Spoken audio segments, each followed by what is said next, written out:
시간이 되었으므로 2025년 8월 12일 화요일 아침 예배를 시작하겠습니다. 다 같이 주의 기도를 시작합니다. 하늘에 계신 우리 아버지여, 이름이 거룩히 여김을 받으시오며 나라가 임하옵시며 뜻이 하늘에서 이루어진 것 같이 땅에서도 이루어지이다.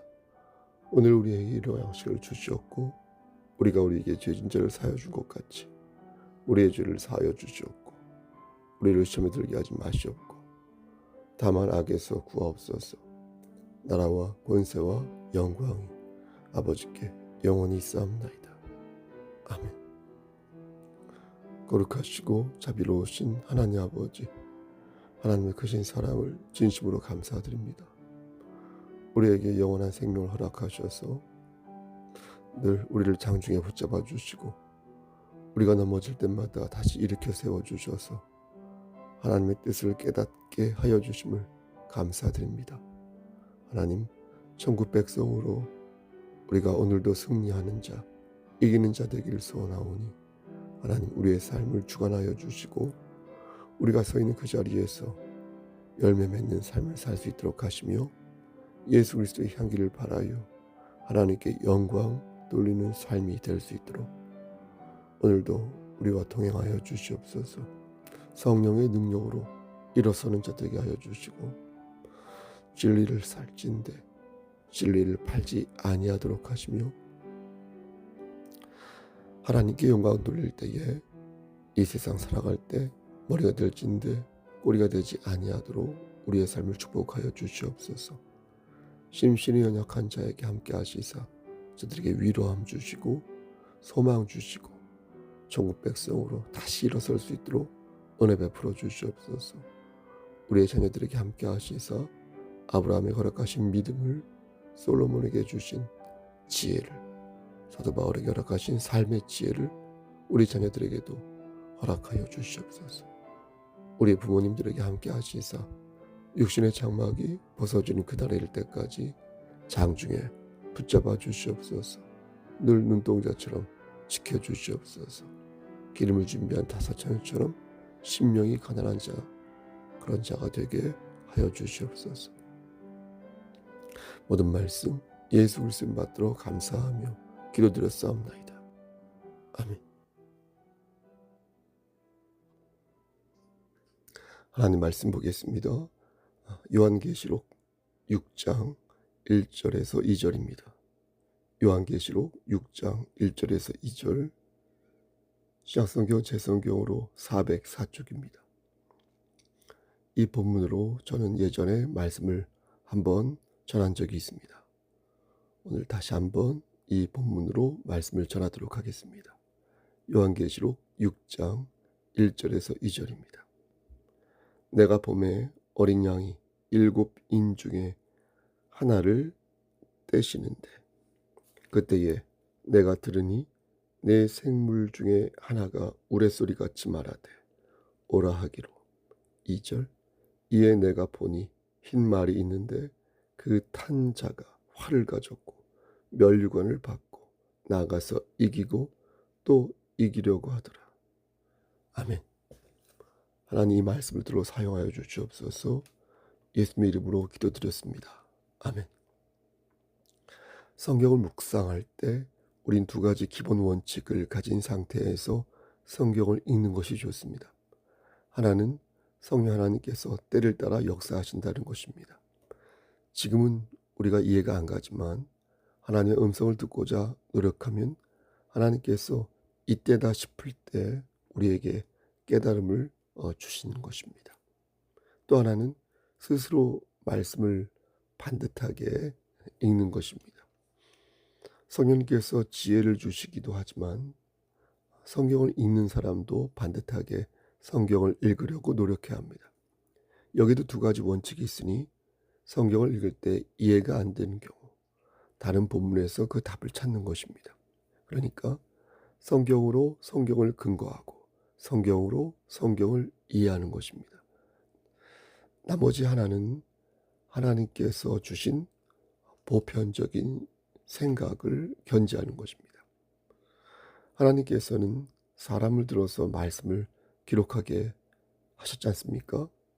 그러니 아주 어렵거나 도저히 이해가 안 가는 말씀이 실은 애당초 아닌 것입니다. 하나님 편에서는 어떻게 하면 당신의 뜻을 잘 전할 것인지 골몰하셨을 것이므로 말씀을 읽을 때도 보편적인 시각에서 자연스럽게 말씀을 이해하는 것이 좋습니다. 그렇지 않고 억지로 짜맞추기를 하거나 과도하게 성경을 해석하려 하는 것은 결코 바람직한 자세가 아닌 것입니다. 정 모르겠거든, 지금은 모르겠다고 말하는 것이 지혜로운 처사인 것입니다. 요한계시록이 다소 어렵게 느껴진 이유는 말씀 하나하나를 문자적으로 이해하려거나 혹은 신비하게 해석하려 하니까 어렵게 느껴지는 것입니다. 저는 예전에 요한계시록을 본문으로 말씀을 전하면서 이러한 예를 몇 가지 든 적이 있었는데요. 다시 그 예를 들어보겠습니다. 저는 성경에 나오는 용과 어린 양을 예로 들었었는데 성경에 나오는 용은 마귀를 뜻하는 것이고 성경에 나오는 어린 양은 예수 그리스도를 가리킨다 말씀드렸습니다. 따라서 어린 양의 신부는 교회를 말하는 것이다, 지칭하는 것이다, 이렇게도 말씀드렸습니다. 용은 마귀, 어린 양은 누구라고요? 예수님. 그럼 어린 양의 신부는 누구겠습니까? 교회이다, 이렇게 말씀드렸습니다. 어린 양의 신부는 교회. 신천지 있죠? 신천지에서는 이만이라고 가르치지 않습니까? 말도 안 되는 소리죠. 우리와 같은 하나님의 백성, 교회, 어떤 특정 종교인이 아니라 어린 양의 신부는 하나님의 백성, 즉 교회라는 사실을 여러분 꼭 명심하시기를 바라겠습니다. 저는 그 근거를 이사야 54장 6절 말씀과 마태복음 25장 말씀 등에서 찾았습니다. 거기를 보면 어린 양의 신부가 특정 종교인이 아니라 하나님의 백성이라 이렇게 말씀하는 것을 볼 수 있습니다. 이사야에서는 우리를 하나님의 아내라고 비유하고 마태복음 25장에서는 우리를 신랑 되시는 예수님을 기다리는 열처녀다, 이렇게 비유하여 말씀합니다. 이렇게 분명히 어린 양의 신부가 하나님의 백성, 즉 교회라고 말씀하고 계신데 여전히 거짓 교사들은 이러한 증거를 무시하고 성경을 곡해하여 자신들이 떠받드는 교주를 어린 양의 신부라고 말하고 있으니 여러분, 이게 무엇입니까? 이게 바로 마귀의 괴열인 것입니다.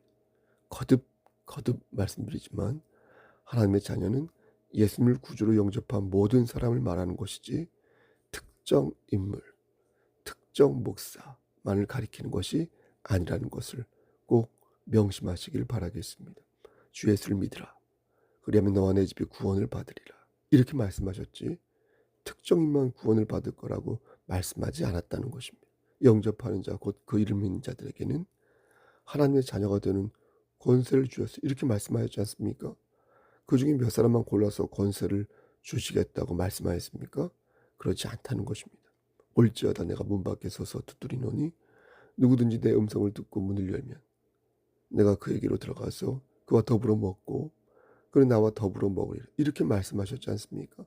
몇몇 사람하고만 더불어 먹겠다고 말씀하셨습니까? 그렇게 말씀하지 않으셨다는 것입니다.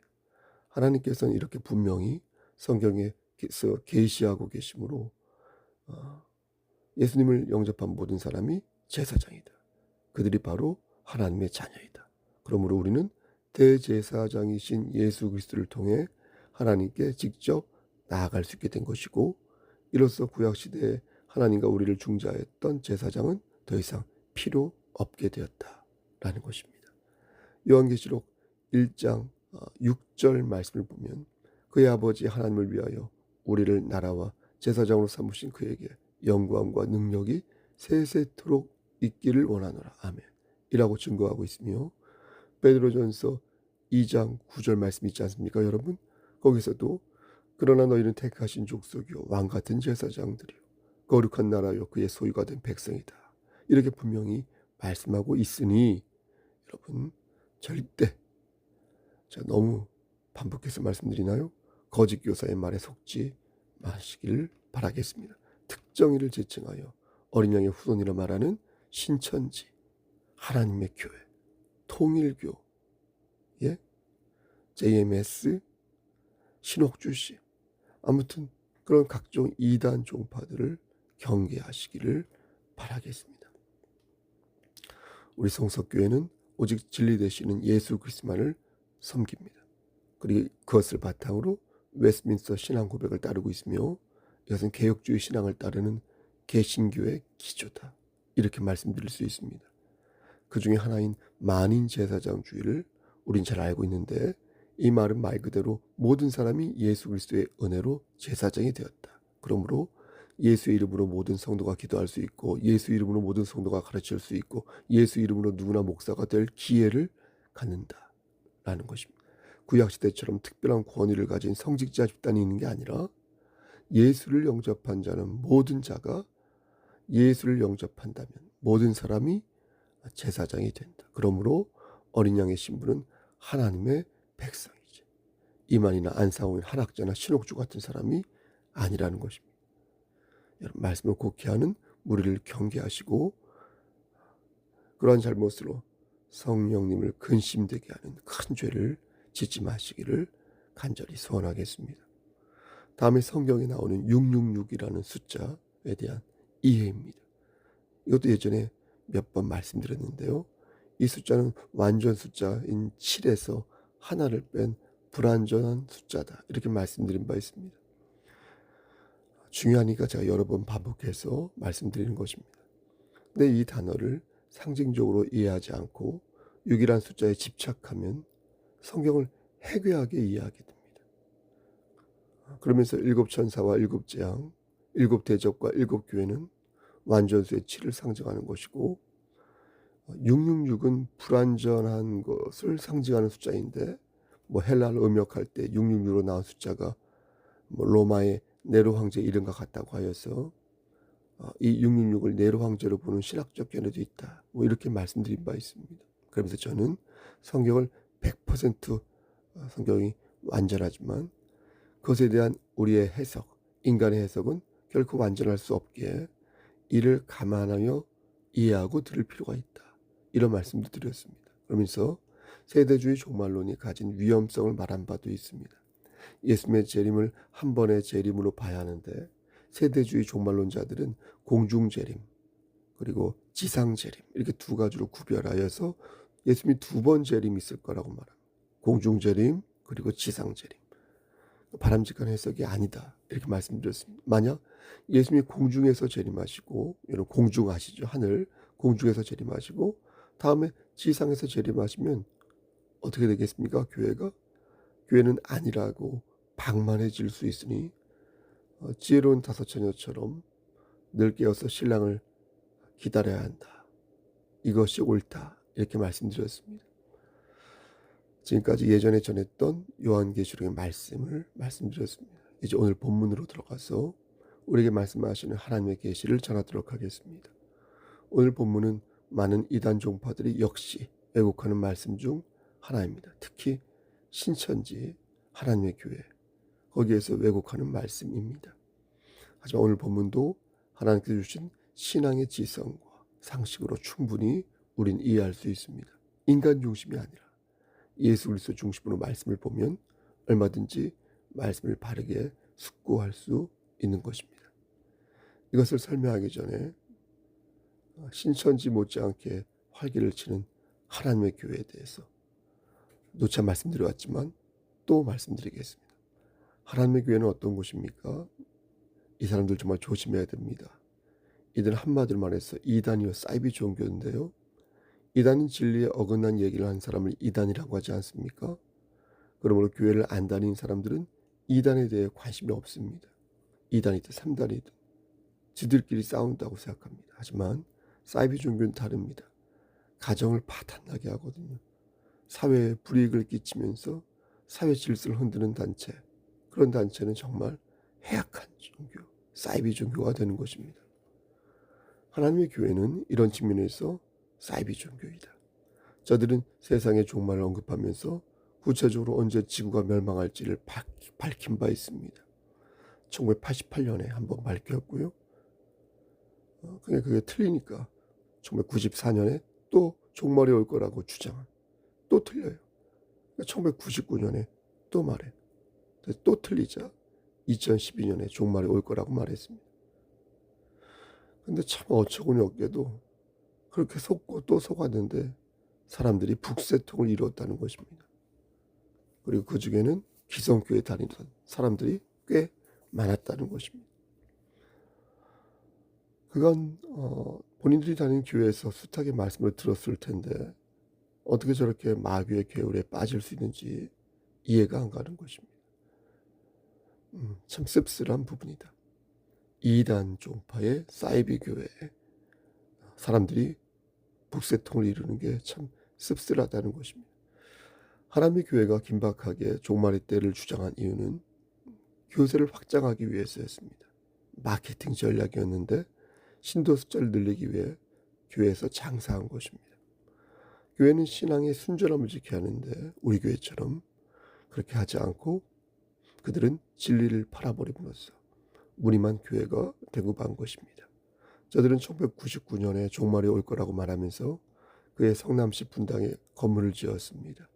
정말로 그들이 1999년에 종말이 올 거라고 믿었다면 여러분 생각해 보십시오. 분당에 건물을 지을 이유가 있었을까요? 당연히 그럴 필요가 없는 것입니다. 2012년도 마찬가지였습니다. 그들은 종말이 온다고 말하면서 그의 전국 각지에 건물을 매입하였는데 그 숫자가 무려 29개나 되었습니다. 이러니 그들은 신도 숫자를 늘리기 위해 종말이란 마케팅을 이용했다고 볼 수밖에 없는 것입니다. 이게 바로 대국민 사기가 아니고 뭐겠습니까? 그들이 가진 문제는 이것만 있는 게 아니었습니다. 그들은 기성교회 성도들에게 다음과 같은 질문을 합니다. 당신은 유월절을 지킵니까? 우리가 유월절을 지키지 않는다고 말하면 유월절 우리 안 지키지 않습니까? 그들은 구약 성경 및 구절을 이런 성경 구절 몇 개 들어가면서 우리가 성경대로 살지 않는다고 말합니다. 그들은 예수 그리스도로 갱신된 하나님의 은혜를 모르는 것입니다. 그러면서 주야장천 구약의 율법에 머물러 있는 것입니다. 그럼 저들은 구약의 율법을 잘 지키고 있을까요? 저들이 율법을 지킨다고 말하면서 정말 실제 양을 잡고 그렇습니까? 출애굽기 12장 말씀을 보면 유월절을 어떻게 지켜야 하는지 상세하게 나오는데 먼저 각 가족대로 어린 양을 취해야 하는데 그 양이 흠이 없어야 하고 흠이 1년 된 수컷이어야 하고 그런데 저들이 과연 그것을 지키며 그렇게 할까요? 또 해가 질 때 양을 잡아야 됩니다. 해가 중천에 떠 있을 때 양을 잡으면 안 되고요. 해가 질 때 양을 잡아야 하고 또 그냥 먹는 게 아니라 양의 피를 좌우 문설주와 임방에 발라야 하는데 과연 저들이 그렇게 하면서 유월절을 지키겠습니까? 또 고기만 먹는 게 아니라 무교병과 쓴 나물과 함께 고기를 먹어야 하고 고기를 먹을 땐 날것으로나 물에 삶아서 먹어서는 안 되고 고기를 아침까지 남겨서는 아니 되고요. 그런데 저들이 과연 그렇게 합니까? 또 그것을 편하게 앉아 먹으면 안 되고 허리에 띠를 이렇게 띠고 발에 신을 신고 미친 사람처럼 보이겠죠? 요즘 그렇게 먹으면 손에 지팡이를 잡은 채 편안하게 먹는 게 아니라 급히 먹어야 하는데 이게 유월절의 절차인데 과연 하나님의 교회라는 그것이 그렇게 할까요? 절대 그렇게 하지 않는다는 것입니다. 그들은 절대 그렇게 하지 않습니다. 그러면서 자신들이 유월절을 지키고 있다 이렇게 말을 하니까 가증스러운 거 아니겠습니까? 그렇죠? 정말 가증스러운 일인 것입니다. 예수 그리스도를 구주로 영접한 교회는 출애굽기 12장에 나오는 유월절을 지키지 않습니다. 우리 교회 지키지 않습니다. 왜냐하면 모든 것은 예수 그리스도에 의해 갱신되었기 때문입니다. 우린 예수 안에서 유월절의 정신을 지킵니다. 떡과 포도즙으로 기념하면서 예수 그리스도의 희생과 사랑을 생각합니다. 꼭 떡이 아니어도 괜찮습니다. 꼭 포도즙이 아니어도 괜찮습니다. 그 안에 들어있는 의미가 중요한 것입니다. 고린도전서 5장 7절 말씀 보면 하나님께서는 분명히 이렇게 말씀하셨습니다. 너희는 누룩 없는 자인데 새 덩어리가 되기 위하여 묵은 누룩을 내버리라. 우리의 유월절 양 곧 그리스도께서 희생되셨느니라. 무슨 뜻입니까? 더 이상 율법에 매여 있지 말라는 것입니다. 옛것이 묵은 누룩이라면 더 이상 그거 먹지 말라는 겁니다. 너희가 진정 예수를 구주로 믿는다면 더 이상 예수 그리스도의 사역을 폄훼하지 말라는 겁니다. 우리가 지키는 주일도 마찬가지 아닙니까? 주일은 예수 안에서 안식일의 정신을 지키는 것입니다. 그러므로 예수의 은혜를 믿는다면 묵은 누룩을 먹어서는 아니 되는 것입니다. 그래서 우리는 안식이라 말하지 않고 주일이다, 주님의 날이다, 이렇게 말하는 것입니다. 사랑하는 성도 여러분, 마귀의 계율을 경계하십시오. 그들은 승냥이처럼 먼 발치에 서서 우리가 쓰러지기를 원하고 있습니다. 그들이 2012년도에 매입하였던 29개의 건물처럼 우리 성석교회도 쓰러지기를 고대하고 있습니다. 몇몇 사람들도 우리 교회를 이렇게 다녀갔었고요. 그러므로 우리는 다음과 같은 하나님 말씀을 마음에 새겨야 할 것입니다. 그러므로 하나님의 전신갑주를 취하라. 이는 악한 날에 너희가 능히 대적하고 모든 일을 행한 후에 서기 위함이라. 여러분, 성령 안에서 복음의 비밀을 담대히 지켜나가는 우리 교회가 되기를 소원합니다. 오늘 본문 1절을 보면 내가 보면 어린 양이 7인 중에 하나를 뗀다, 이런 말씀을 하는데요. 7이라는 숫자는 아까 뭐라고 말씀드렸습니까? 완전 숫자다, 이렇게 말씀드렸습니다. 따라서 이 7이 유럽의 7개 나라라고 말하거나 성경의 7군데를 지명한다, 이런 식으로 접근하는 것은 바람직하지 않다고 생각합니다. 6장 말씀을 보면 어린 양이 7봉이를 뗀다고 말씀하는데 이 인을 어린 양이 뗄 때마다 여러 재앙이 일어납니다. 6장 말씀에서 핵심은 두 가지인데, 하나는 어린 양이 누구이냐, 나머지 하나는 7으로 봉한 것이 무엇이냐라는 것입니다. 또 이단 종파를 말씀하게 되는데요. 이때 이단 종파들은 어린 양이 자신들의 교주다, 이렇게 주장합니다. 하나님의 교회에서는 안상호, 신천지에서는 이만희, 그들이 어린 양이라고 말합니다. 또 7으로 봉한 것이 성경 혹은 요한계시록인데 이것을 해석할 수 있는 사람이 오직 자신들의 교주라고 말합니다. 그들은 총회장이라고 부르죠. 이런 억측에 여러분 동의하십니까? 정말 어린 양이 하나님의 교회의 안상홍이고 정말 어린 양이 신천지의 이만희 맞습니까? 또 7으로 봉한 것이 성경이고 요한계시록인 것이 맞습니까? 말씀의 검으로 사는 우리는 이것이 허무맹랑한 거짓이요 성령을 회방하는 망언이라는 것을, 미친 소리라는 것을 잘 압니다. 우리는 어린 양이 누구인지 분명히 알고 있습니다. 여러분, 어린 양이 누구입니까? 예? 어린 양이 누구입니까? 예수 그리스도 아닙니까? 그것은 성경적 상식만 있어도 누구나 시인할 수 있는, 인정할 수 있는, 고백할 수 있는 말씀 중에 말씀 아닙니까? 그런데 어떻게 인간이 메시아가 될 수 있고 어떻게 일개 교주가 어린 양이 될 수 있다고 말하는 것인지, 이렇게 끝까지 믿고 따르는 자는 결단코 영벌의 대상자가 될 것입니다. 그럼 7개로 봉인된 것은 무엇입니까? 그것은 성경을 가리키는 것이 아니라 종말에 관한 하나님의 섭리를 말하는 것입니다. 고대 왕들은 조서를 내릴 때 어인을 찍어 봉한 뒤에 그 조서를 수신자에게 보냈습니다. 그래서 그 조서는 반드시 수신자만이 볼 수 있었는데 그 수신자가 바로 어린 양이신 예수 그리스도라는 것입니다. 다시 말씀드려서 하나님께서 세상을 심판하시기 위해 어떠한 섭리를 갖고 계신데 그 봉인을 떼어서 유일하게 볼 수 있는 분이 바로 예수 그리스도이다 라는 것입니다. 예수님께서는 일찍이 공감 복음을 통해 환난 날에 있을 재앙들을 말씀하신 바 있습니다. 마태복음 24장 이하를 보면 난리가 일어날 것이고 세계대전이 일어날 것이고 흉년과 배고픔이 있을 것이고 지진이 있을 것이고 거짓 선지자와 성도들의 고난이 있을 것이며 하늘의 징조와 재앙이 있을 것이다, 이렇게 말씀하셨습니다. 이 말씀은 마가복음 13장에도 나오고요, 누가복음 21장에도 나옵니다. 오늘 본문 6장에서 나오는 여러 재앙도 예수님의 이 말씀과 다르지 않습니다. 세계적인 정복이 있을 것이고 전쟁과 내난이 있을 것이고 흉년과 기근이 있을 것이다. 그리고 배고픔과 죽음이 있을 것이고 성도들의 고난과 순교자들의 탄원이 있을 것이며 지진과 하늘의 징조가 있을 것이다. 이 모든 것이 우리 주 예수 그리스도께서 말씀하신 여러 재앙인 것입니다. 말씀 마칩니다. 사랑하는 우리 성숙계 성도 여러분, 우리 주님께서는 이러한 재앙들을 언급하시면서 거짓 선지자와 성도들이 활개를 칠 것이라고 말씀해 주셨습니다. 그 과정에서 교회가 변질될 것이고 그 과정에서 거짓 교사와 목사들의 꿰매 넘어가는 많은 사람들이 속출할 것이다 예언하셨습니다. 그리고 그때의 종말이 가까워졌음을 알라고 말씀하셨습니다. 오늘 본문을 보면서 이단 종파들은 인을 떼는 자와 이기는 자가 자신의 교주라고 주장합니다. 그러면서 자신의 교주를 신격화합니다.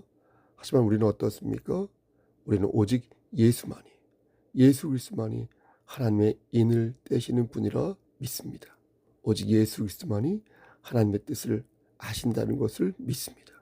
그리고 이기는 자는 특정 교주가 아니라 하나님의 백성으로 구성된 여러분과 저, 우리 교회 공동체라는 사실을 우리는 믿습니다. 여러분, 이러한 진리를 꼭 기억하시고 절대 진리를 팔지 마시고 진리를 사시고 진리를 수호하시고 진리를 전파하는 여러분들이 되기를 간절히 바라겠습니다.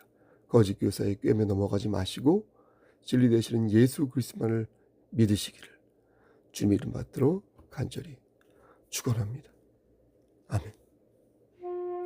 이제는 우리를 주에서 구속하여 주신 우리 구주 예수 그리스도의 은혜와 아버지 하나님의 만극하신 그 사랑하심과 성령 하나님의 교통하시고 인도하신 모든 역사하심이 하나님 말씀 안에서 오늘도 승리하여 나아가기를 소원하는 오직 예수만 붙잡고 나아가는 자 되기를 소원하는 여기 모인 성도와 그들의 가정과 이 재단과 이 나라 위에 하나님의 사랑하심이 세세토록 함께 계실지어다. 아멘.